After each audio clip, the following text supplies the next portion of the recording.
اعوذ باللہ من الشیطان الرجیم بسم اللہ الرحمن الرحیم۔ اے محمد صلی اللہ علیہ وسلم،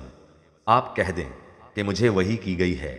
کہ جنوں کی ایک جماعت نے قرآن سنا اور کہا کہ ہم نے عجیب قرآن سنا ہے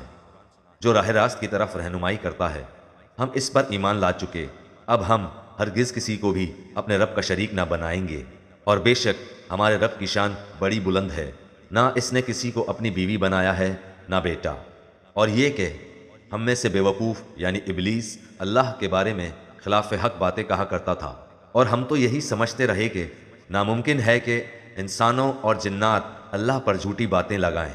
بات یہ ہے کہ چند انسان بعض جنات سے پناہ طلب کرتے تھے، جس سے جنات اپنی سرکشی میں اور بڑھ گئے، اور انسانوں نے بھی تم جنوں کی طرح گمان کر لیا تھا کہ اللہ کسی کو نہ بھیجے گا، اور ہم نے آسمان کو ٹٹول کر دیکھا تو اسے سخت چوکیداروں اور سخت شعلوں سے پر پایا۔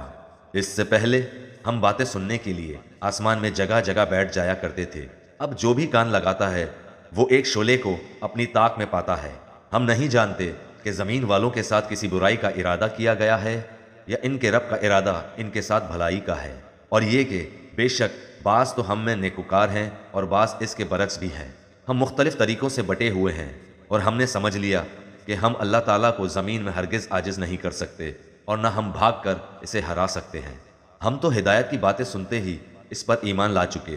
اور جو بھی اپنے رب پر ایمان لائے گا اسے نہ کسی نقصان کا اندیشہ ہے نہ ظلم و ستم کا۔ ہاں، ہم میں بعض تو مسلمان ہیں اور بعض بے انصاف ہیں، بس جو فرما بردار ہو گئے انہوں نے تو راہ راست کا قصد کیا، اور جو ظالم ہیں وہ جہنم کا ایندھن بن گئے۔ اور اے نبی، یہ بھی کہہ دو کہ اگر لوگ راہ راست پر سیدھے رہتے تو یقیناً ہم انہیں بہت وافر پانی پلاتے تاکہ ہم اس میں انہیں آزما لیں، اور جو شخص اپنے پروردگار کے ذکر سے منہ پھیر لے گا تو اللہ تعالیٰ اسے سخت عذاب میں مبتلا کر دے گا۔ اور یہ کہ مسجدیں صرف اللہ ہی کے لیے خاص ہیں، بس اللہ تعالیٰ کے ساتھ کسی اور کو نہ پکارو، اور جب اللہ کا بندہ اس کی عبادت کے لیے کھڑا ہوا تو قریب تھا کہ وہ بھیڑ کے بھیڑ بن کر اس پر پل پڑے۔ آپ کہہ دیجئے کہ میں تو صرف اپنے رب ہی کو پکارتا ہوں اور اس کے ساتھ کسی کو شریک نہیں کرتا۔ کہہ دیجئے کہ مجھے تمہارے کسی نقصان نفع کا اختیار نہیں، کہہ دیجئے کہ مجھے ہرگز کوئی اللہ سے بچا نہیں سکتا، اور میں ہرگز اس کے سوا کوئی جائے پناہ نہیں پا سکتا۔ البتہ میرا کام اللہ کی بات اور اس کے پیغامات لوگوں کو پہنچا دینا ہے۔ اب جو بھی اللہ اور اس کے رسول کی نہ مانے گا اس کے لیے جہنم کی آگ ہے، جس میں ایسے لوگ ہمیشہ رہیں گے۔ ان کی آنکھ نہ کھلے گی یہاں تک کہ اسے دیکھ لیں جس کا ان کو وعدہ دیا جاتا ہے، بس عنقریب جان لیں گے کہ کس کا مددگار کمزور اور کس کی جماعت کم ہے۔ کہہ دیجئے کہ مجھے معلوم نہیں کہ جس کا وعدہ تم سے کیا جاتا ہے وہ قریب ہے یا میرا رب اس کے لیے دور کی مدت مقرر کرے گا۔ وہ غیب کا جاننے والا ہے اور اپنے غیب پر کسی کو مطلع نہیں کرتا